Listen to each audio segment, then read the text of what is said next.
함께 하나님을 예배하겠습니다. 만국의 족속들아 영광과 권능을 여호와께 돌릴지어다. 여호와 이름에 합당한 영광을 그에게 돌릴지어다. 예물을 들고 그의 궁정에 들어갈지어다. 아름답고 거룩한 곳으로 여호와께 예배할지어다.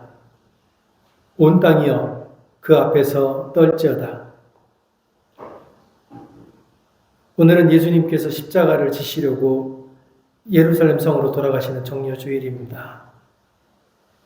예수님께서는 정복자와 같이 군마를 타고 입성하지 않으시고 섬기는 종이 되어 나귀를 타고 오셨습니다. 저희도 예수님을 본받아 섬기고 봉사하고 희생하는 삶을 살기 원합니다. 예수님을 맞이하는 백성들이 종려나무 가지를 흔들어 환영하였던 것 같이 저희도 두 손을 높이 들고 마음을 활짝 열어 예수님을 영접합니다. 앞에서 가고 뒤에서 따르는 무리가 호산나를 외치며 예수님께 합당한 영광을 돌렸던 것과 같이 저희도 이 시간 예수님만 찬양하며 예수님께만 영광 돌리기를 원하며 예수님의 이름으로 기원하옵나이다. 아멘.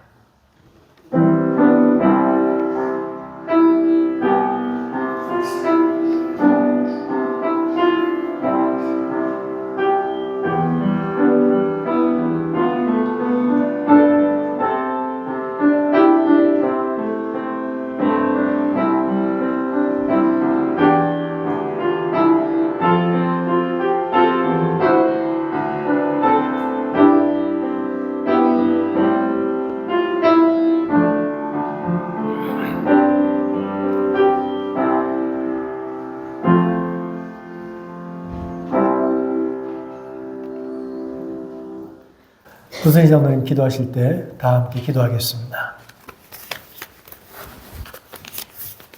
주여, 저희들의 세상을 향하고 여러 가지 마음의 눈이 저희 마음에 헷갈리는 이 마음을 접어서 오직 예수님만 생각하게 해 주시옵소서.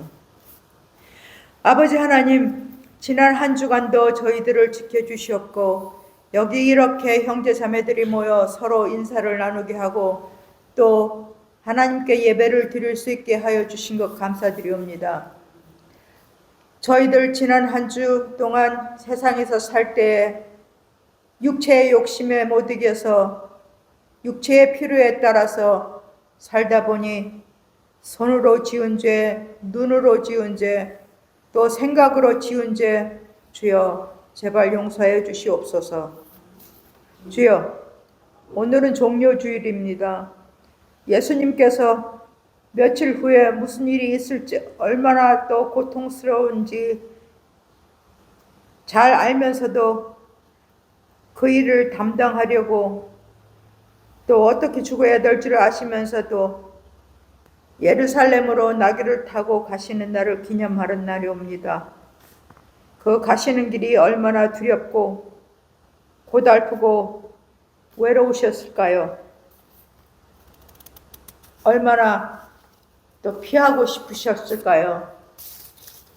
그러나 예수님께서는 기꺼이 그 가야 할 길을 가셨습니다. 그리고 저희들을 위하여 다음과 같이 기도하여 주셨습니다. 내가 세상에 속하지 아니한 것 같이 저희도 세상에 속하지 아니하였삼나이다. 저희를 진리로 거룩하게 하옵소서. 아버지의 말씀이 진리이니이다. 아버지께서 나를 세상에 보내신 것 같이 나도 저희들을 세상에 보내려고 하오니 또 저희들을 위하여 내가 나를 거룩하게 하오니 이는 저희들도 진리로 거룩함을 얻게 함이니이다.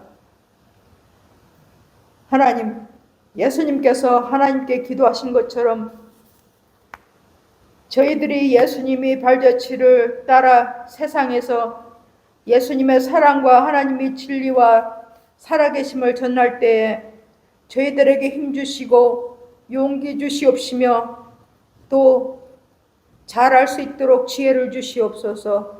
아버지 하나님, 저희들이 세상에서 사랑을 전하는 것이 쉬운 일은 아닌 줄 압니다. 그러나 주여,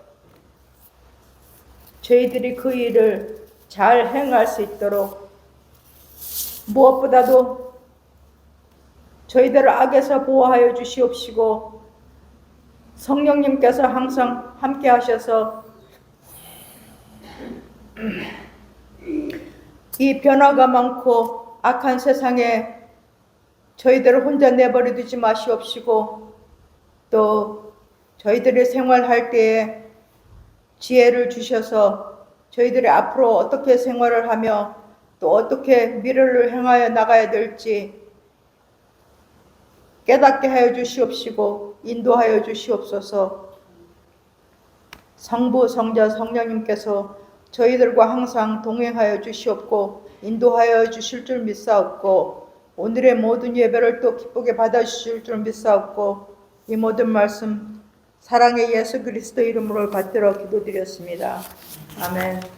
누가복음 23장 44절로 49절 하나님의 말씀을 교독하겠습니다. 때가 제6시쯤 되어 해가 빛을 잃고 온 땅에 어둠이 임하여 제9시까지 계속하며 예수께서 큰 소리로 불러 이르시되 아버지 내 영혼을 아버지 손에 부탁하나이다 하고 이 말씀을 하신 후 숨지시니라.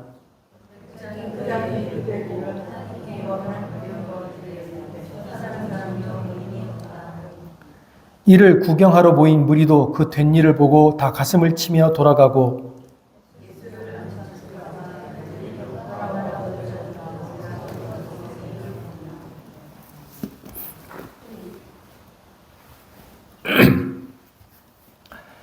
성금요일 예배를 떠올리면 가장 먼저 떠오르는 게 죽음에 대한 겁니다. 그 죽음은 바로 슬픔으로 연결이 됩니다. 성금요일 예배에서는 많은 그리스도인들이 침묵과 애도를 강요받습니다. 그런데 우리가 성금요일 예배를 드릴 때 마주해야 되는 것은 단순한 이런 감정적인 어떤 태도가 아니라 왜 그분이 죽음을 당해야만 했는가에 대한 깊은 성찰입니다. 한때 한국교회에서는 고난주간이 되면 많은 교회들이 멜 깁슨 감독이 제작했던 그 패션 오브 크라이스트라고 하는 영화의 그 한 부분을 따다가 함께 상영을 하거나 영화 전체를 상영하기도 했습니다.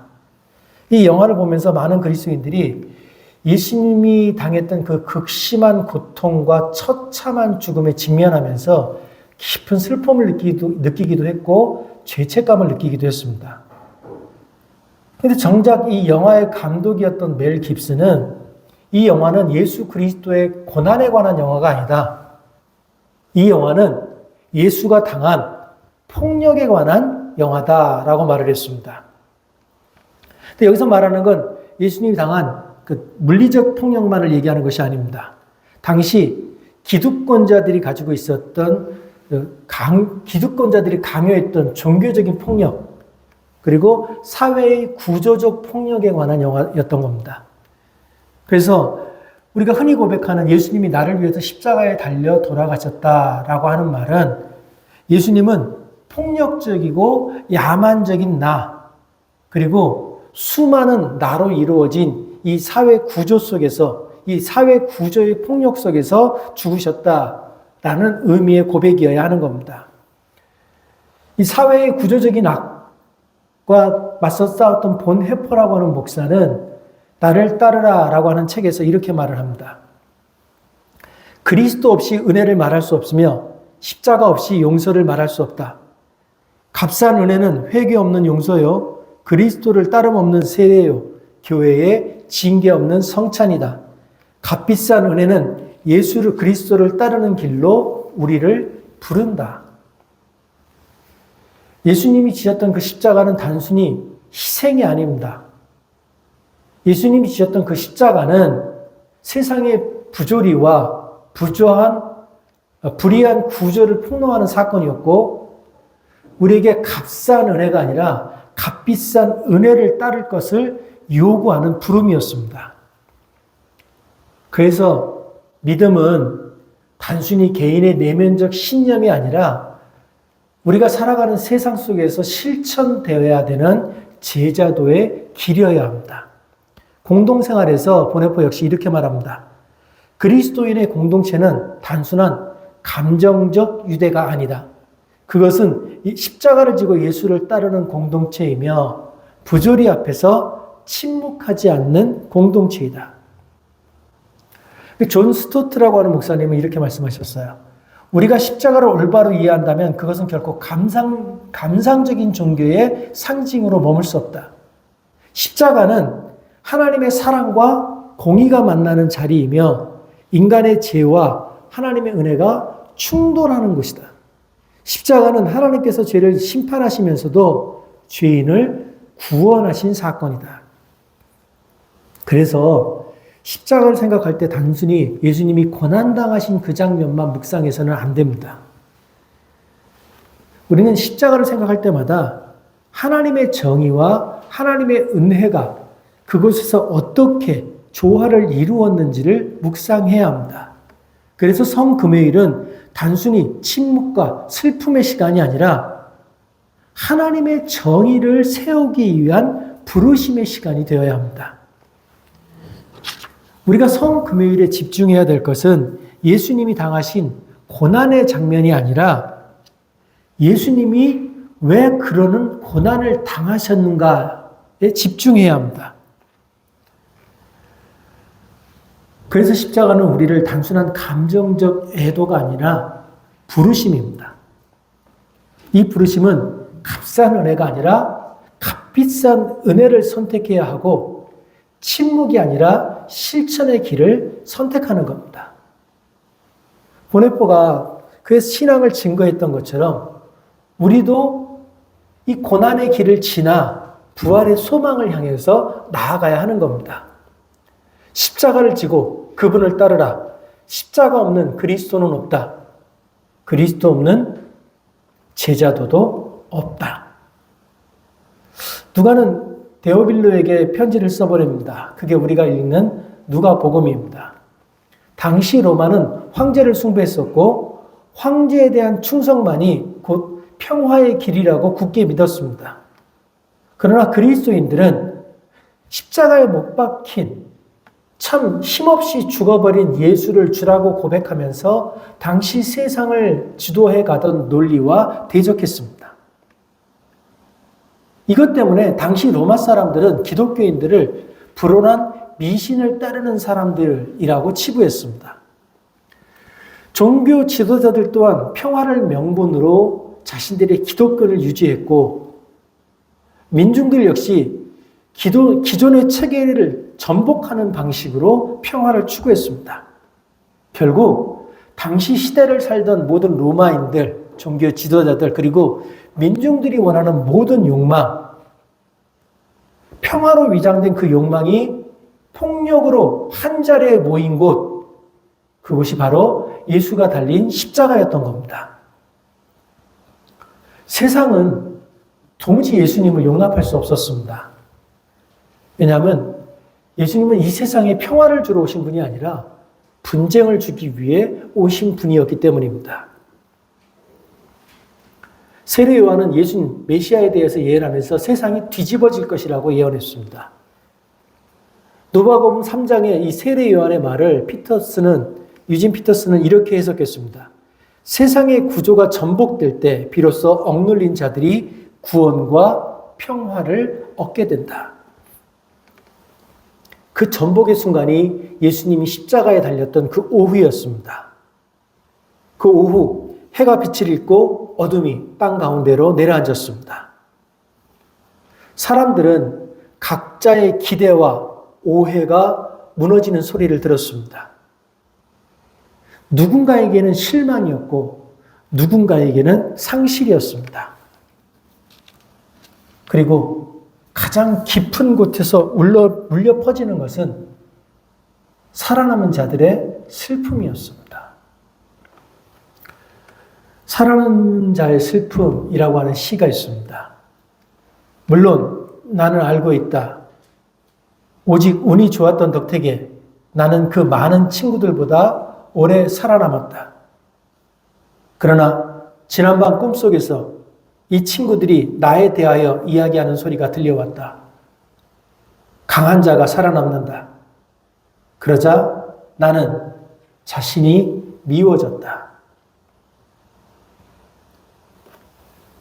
이 시인은 자신이 운이 좋아 살아남았음을 깨달았고 떠나간 친구들 앞에서 그들의 질문 앞에서 부끄러움을 느꼈습니다.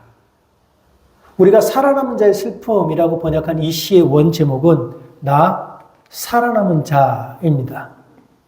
2차 세계대전 때 홀로코스트를 겪으면서 수많은 친구와 동료를 잃은 사람입니다. 나치 치하에서 망명하여 생명이 바닷가 빈 껍데기처럼 속절없던 시대에 이 시인은 살아남은 자로서 자신의 삶을 자주하고 있습니다.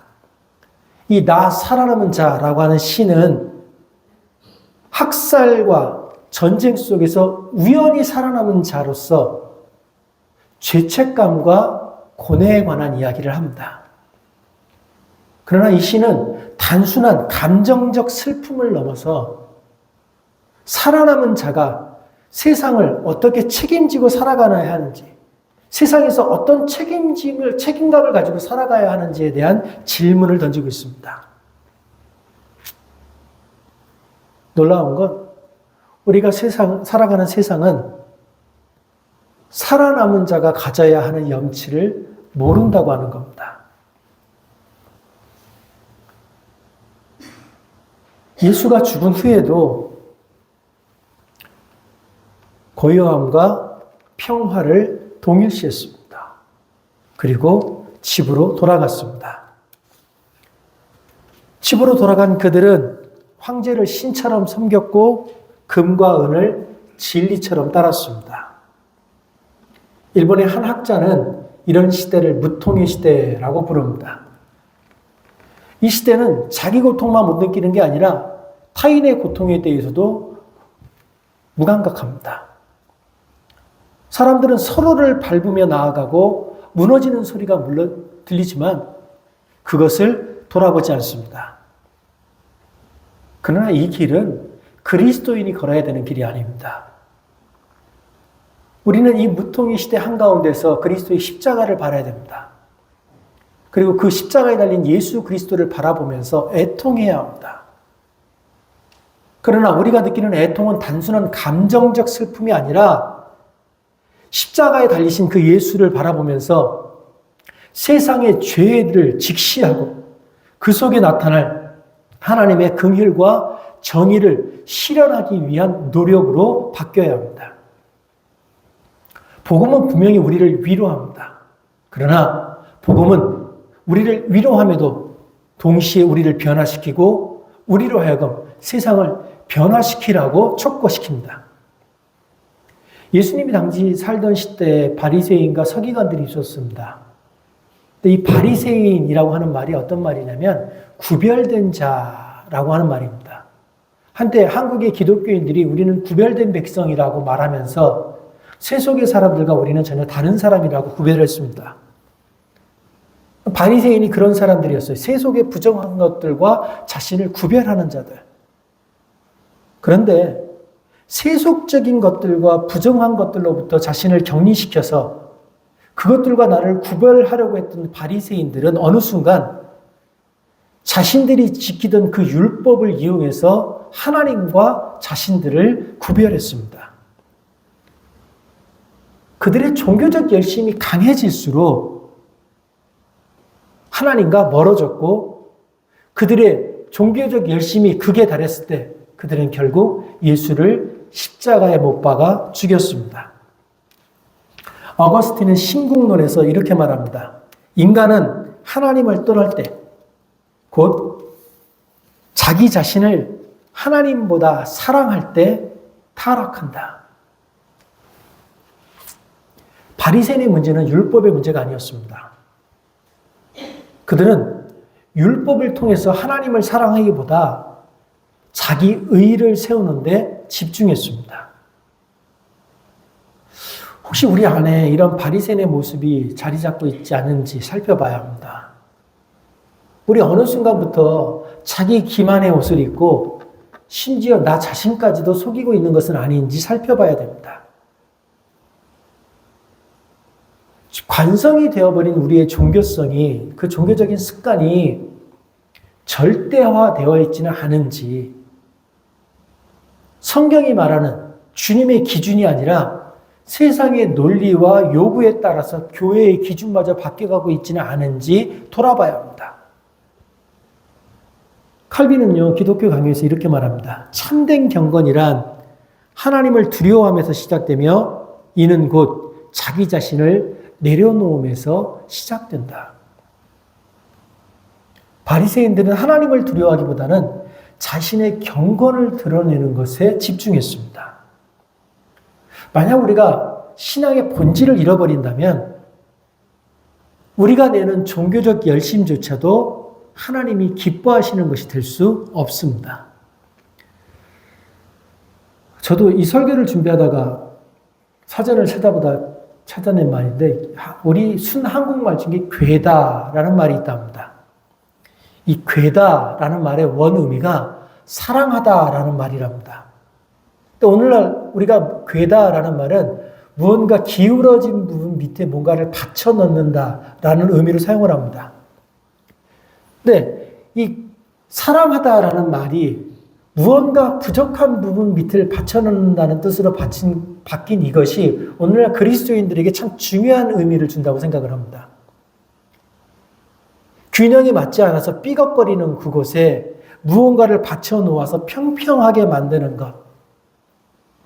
그것이 곧 그리스도인들이 해야 될 사랑이고 십자가를 지고 살아가는 삶일 것입니다. 우리는 어떻게 해야 주님의 길을 따를 수 있고 어떻게 해야 십자가의 삶을 살 수 있습니까? 주님이 십자가에 달려서 마지막 순간에 이렇게 말씀하십니다. 아버지, 내 영혼을 아버지 손에 부탁합니다. 근데 이 부탁한다라는 말의 원어의 뜻이 옆에 놓는다, 맡긴다라는 말입니다. 그러니까 아버지, 내 영혼을 아버지 손에 부탁합니다라고 하는 이 말씀은 단순히 내가 이제 죽으니 죽음 이후의 삶은 하나님께서 알아서 하십시오라는 고백이 아니라 내가 죽는 이 순간에도 하나님이 나와 함께 하심을 내가 믿는다라고 하는 고백인 겁니다. 그런데 예수님께서 이 고백을 하시는 그 순간에 아주 놀라운 일이 벌어졌습니다. 그 십자가 처형을 담당했던 로마 백부장이 그 주님의 마지막 고백을 듣고 이 사람은 정녕 의인이었다라고 고백을 한 겁니다. 로마 백부장을 변화시킨 건 자연현상도 아니었고 기적도 아니었습니다. 그 죽는 순간에 하나님을 신뢰하는 예수님의 모습이 이 백부장의 마음을 변화시켰습니다. 이것이 십자가의 능력입니다. 인간의 욕망이 십자가를 세웠지만 그 십자가의 최종적인 의미는 단절이 아니라 하나님과의 지속적인 관계였습니다. 고백록에 이런 글이 나옵니다. 하나님을 향한 우리의 마음은 그분 안에서 안식을 찾기까지 쉼이 없다. 예수님은 십자가에 달려 고통이 정점에 이른 그 순간에 하나님 안에서 안식을 찾았습니다. 그리고 그 신뢰가 백부장의 마음을 변화시켰습니다. 우리도 마찬가지입니다. 우리가 어떤 고난 속에 있든 우리가 있는 그 현장에는 이미 하나님이 함께하고 계십니다. 우리의 믿음이 때때로는 흔들리고 감정이 오락가락하고 신념이 기준없이 휘청거릴 때도 있지만 변하지 않는 하나님은 여전히 그 한가운데서 우리와 함께하고 계십니다. 폴 틸리는 이렇게 말했습니다. 믿음은 존재의 용기다. 참된 믿음은 단순한 감정이 아니라 하나님과의 관계 속에서 용기를 내어 내 삶을 살아내는 것입니다. 사회가 폭력적일수록, 불의가 당연해질수록 깨어있는 것 자체가 고통이고 고난입니다. 그러나 우리는 그럼에도 불구하고 하나님께서 나와 함께 하신다는 그 약속을 믿고 지금 내가 있는 그 자리에서 여기에서 나와 내 이웃을 살피는 일을 멈추지 않아야 합니다. 그것이 우리가 감당해야 될 십자가입니다. 오늘 본문에는 주님이 숨을 거두신 후에 구경하던 무리가 어떻게 행동했는지를 말해주고 있습니다. 누가복음 23장 48절을 보니까 그들이 가슴을 치며 돌아갔다라고 말합니다. 조금 전까지 예수를 십자가에 못 박으라고 소리쳤던 그들이 예수가 돌아가시고 나서 이제 자신의 가슴을 치며 돌아갔습니다. 살아남은 자들의 슬픔입니다. 참된 회개는요, 감정의 변화가 아니라 전 인격의 변화로, 삶의 변화로 이어지는 겁니다. 예수님의 죽음 보고 자신의 가슴을 치며 돌아갔던 자들의 삶은 어땠겠습니까? 예수님의 죽음을 보고 자신의 가슴을 쳤던 그 손으로 타인의 가슴을 치며 아프게 하지는 않았을 겁니다. 예수님의 죽음을 보고 자신의 가슴을 쳤던 그 손으로 아파하는 자들의 손길을 거부하지는 않았을 겁니다. 우린 지금 어디로 가고 있습니까? 우리도 가슴을 치며 돌아섰던 자들처럼 변화되어야 하지 않겠습니까? 우리도 우리의 가슴을 쳤던 손으로 우리의 이웃을 돌아봐야 하지 않겠습니까? 우리도 어디서인가 쓰러져 있는 자들에게 그들의 삶에 괸돌을 놓아 그들의 삶을 평평하게 만들어줘야 하지 않겠습니까? 주님이 죽기까지 사랑하셨던 그 사람들을 우리도 사랑해야 되지 않겠습니까? 그것이 주님이 십자가에서 우리에게 보여주신 길입니다. 소년이 온다라고 하는 책에서 한강은 이렇게 말합니다. 산다는 것은 살아있는 자의 몫이 아니라 죽은 자의 몫을 함께 지고 가는 것인지도 몰라. 저는 이 문장을 읽으면서 이 사실을 깨달았습니다. 누군가를 구하려고 하는 마음은 눈물과 함께 시작된다는 것을. 애통함이야말로 이 시대를 다시 살릴 수 있는 힘이라고 하는 것을. 세상이 무감각해질수록, 고통을 외면할수록 그 애통이 더욱 필요하다는 것을. 한강의 글로 설교를 마무리하겠습니다. 누군가를 살린다는 것은 무엇일까? 기울어진 세상의 무게를 함께 들어올리는 일일까? 기도하겠습니다.